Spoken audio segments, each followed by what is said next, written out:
பொன்னாங்கண்ணி கூட்டு வைக்க போகிறோம். அதுக்கு பாருங்கள், இது சின்ன கிளாஸ் தான். அதில் ஒரு அரை கிளாஸு பைத்தம்பருப்பு எடுத்து ஊற போடுறோம். பொன்னாங்கண்ணி கீரை கூட்டு செய்கிறதுக்கு பைத்தம்பருப்பு வேக போடுறேன். வாங்க வீடியோக்குள்ளே போகலாம். பொன்னாங்கண்ணி கீரை அலசி எடுத்து வச்சுருக்கிறேன். இப்போ வேக போட போகிறேன்.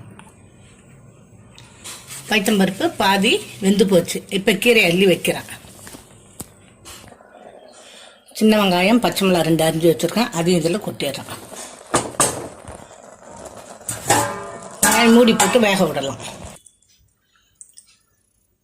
தேங்காய் சோம்பு போட்டு அரைச்சி குறைன்னு அப்படியே அரைச்சி நம்ம அதில் போட்டுக்கலாம்.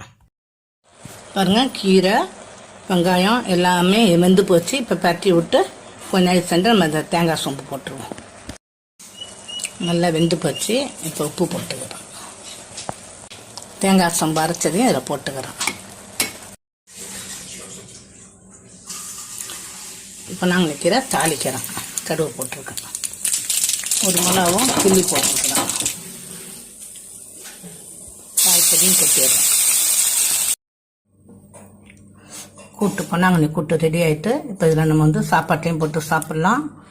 சூப்பராக இருக்கும். இதேமாதிரி நீங்களும் செஞ்சு சாப்பிட்டு பாருங்கள். சப்ஸ்கிரைப் பண்ணுங்கள், லைக் பண்ணுங்கள், ஷேர் பண்ணுங்கள்.